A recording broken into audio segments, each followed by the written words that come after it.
تو اللہ تعالیٰ ان سے میں بچائے.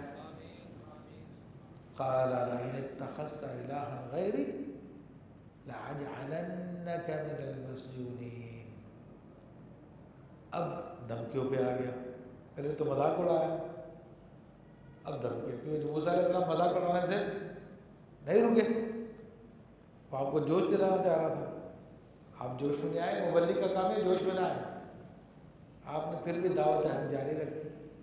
اس نے معاذ اللہ آپ کو پاگل کہا, مجنون کہا, تو آپ نے پھر رب کی ایک اور دلیل دے دی کہ رب تو وہ ہے جو مشرق و مغرب کا اس کے بیچ میں جو کچھ ہے اس کا رب ہے وہ. تم وہ تو بتاؤ, تمہارا باپ بھی دعویٰ نہیں کر سکتا. یہ تجھے تو مشرق و مغرب کہاں تک ہے تجھے یہ بھی نہیں پتا, تو ربوبیت کا دعویٰ کیا کرے گا. تو اب پھر یہ کہتا ہے قال لئن اتخذت الہا غیری, کہ اگر تم نے میرے سوا کسی اور کو خدا مانا, لأجعلنک من المسجونین, تمہیں قید کر دوں گا, تمہیں قید میں ڈال دوں گا. اب یہ دھمکی ہے, یہ سمجھ رہے ہیں آپ. تو ہر زمانے کی فرعون ایسے ہی ہوتے ہیں. اختیار جس کے پاس آ جائے تو وہ اختیار چھوڑنا نہیں چاہتا, اختیار پہ قبضہ جما کے رکھتا ہے. فرعون کو کیا تھا, فرعون مان لیتا حقیقت کو. ہر انسان کو بتا کہ یار میری حالت کیا ہے, میں نہیں تھا تب بھی کائنات چل رہی تھی, اور ایک ٹائم کے بعد مجھے مر جانا تب بھی کائنات چلتی رہے گی. اس کو خود کو بتا کہ میں رب نہیں ہوں. پھر فرعون کیوں اڑ گیا تھا. موسیٰ علیہ السلام کوئی غلط بات تو نہیں کر رہے تھے. ہر تھوڑی سی عقل رکھنے والا یہ بات جانتا ہے کہ یہی بات سچ ہے کہ رب تو وہی ہے جو ہمیشہ سے اس دنیا کو چلا رہا ہے. جب سے اس نے پیدا کیا تب سے چلا رہا ہے, اور جب تک چاہے گا وہ چلائے گا. تو فرعون اتنا بڑا حکمران تھا, اتنا بڑا عقل مند تھا, ایک پورے ملک کو چلا رہا تھا. اس کو سمجھ میں نہیں آتی تھی بات, وہ بھی سمجھتا تھا. ایسی بات نہیں سمجھ رہا تھا, مگر اس کو پتا تھا کہ حق بات مان لوں گا, اللہ کے نبی کی بات کو مان لوں گا, اللہ کی کتاب کی باتوں کو مان لوں گا, تو پھر میری خدائی نکل جائے گی, میرے نیچے سے تختہ بھی نکل جائے گا, تخت بھی نکل جائے گا. تو آج کی فرعون کا بھی یہی مسئلہ ہے. جب ان سے کہا جاتا ہے آؤ نبی کے دین کی طرف آؤ, نبی کے دین کو تخت پہ لے کر آؤ, اللہ کے قرآن کے مطابق حکومت کرو, تو پھر گرفتاریاں شروع ہو جاتی ہیں, جیلوں میں ڈالنا شروع کر دیتے ہیں, مختلف قسم کے الزامات لگنے لگ جاتے ہیں. یہ شدت پسند لوگ ہیں, اور یہ توڑ پھوڑ کرنے والے ہیں, یہ ایسے ہیں, یہ ویسے ہیں. حالانکہ یہ تو قرآن کی بات کر رہے ہیں کہ قرآن کے نظام کو لے آؤ. یہ کب کریں ہمیں وزیر اعظم بنا دو, ہمیں تم صدر بنا دو, یہ کہہ رہے قرآن کے نظام کو لے آؤ, ہم تمہاری ہر بات مانیں گے. لیکن ان کو بتا قرآن کی جب بات نظام کو لے آئیں گے, نبی کے نظام کو لے آئیں گے, تو ان کی جو بدماشیاں بھی چل رہی ہیں, ان کی جو ظلم اور بےایمانیاں چل رہی ہیں, یہ سارا کا سارا ختم ہو جائے گا, اس کی کوئی حیثیت نہیں رہے گی. تو اس زمانے کے فرعون بھی اس لیے نہیں مان رہے, اس زمانے کے فرعون بھی نہیں مانتے تھے, تو اس زمانے کے فرعون بھی نہیں مان رہے. قرآن نظام نہیں, بلکہ مسلمان کہلانے والے جو فرعون بن کے بیٹھے ہیں دعویٰ تو نہیں کر رہے, قرآن کے خلاف نظام کو پاس کر رہے ہیں. ہماری اسمبلیوں میں ٹرانسجنڈر کے بل پاس ہو رہے ہیں, LGBT کے بل پاس ہو رہے ہیں, ایسے ایسے قوانین کو پاس کر رہے ہیں جو صریحاً قرآن و سنت کے خلاف ہیں.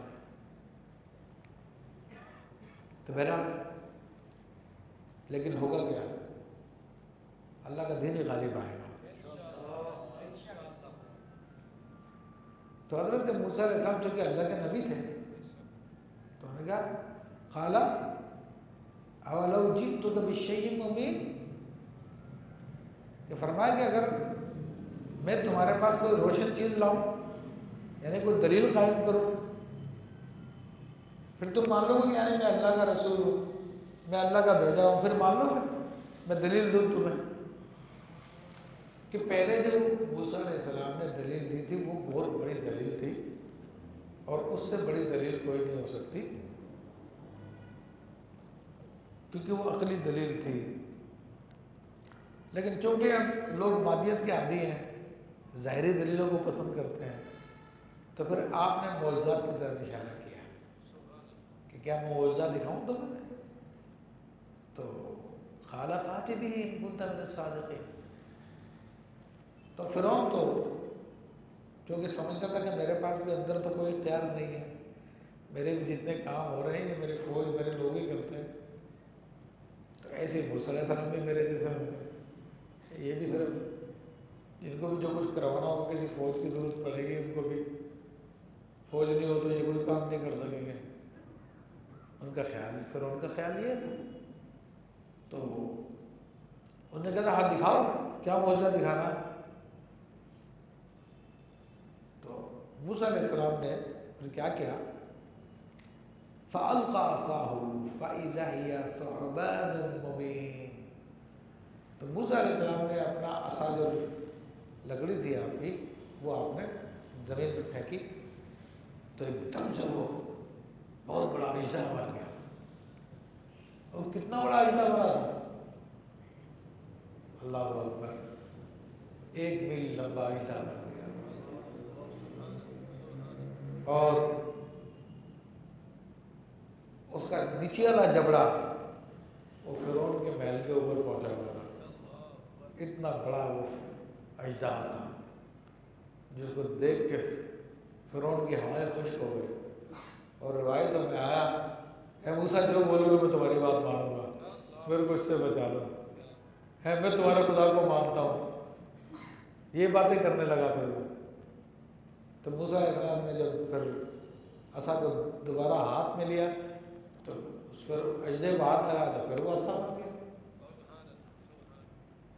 دوسرا آپ نے معجزہ دکھایا، وَنَزَعَ يَدَهُ فَإِذَا هِيَ بَيْضَاءُ لِلنَّاظِرِينَ، اور آپ نے اپنا ہاتھ بغل میں ڈالا، اس کو جب باہر نکالا تو سورج کی طرح چمک رہا تھا، جس کی طرف دیکھ کے لوگوں کی آنکھیں خیرہ ہو رہی تھی، جسے سورج کو نہیں دیکھ پاتے۔ تو آپ نے یہ 2 معجزے دکھائے، یہ چیزیں آپ نے کر کے دکھائی، اور یہاں پہ یہ رکوع پورا ہو گیا۔ تو الحمدللہ یہ انبیاء کرام کا یہی طریقہ کار رہا، اور انبیاء کے وارثین بھی الحمدللہ لوگوں کو دین کی دعوت دے رہے ہیں اور ان کو بلا رہے ہیں اللہ کے دین کی طرف۔ اللہ تبارک و تعالی ہمیں قرآن مجید کو سمجھنے، اس پہ عمل کرنے کی توفیق عطا فرمائے، آمین بجاہ النبی الامین۔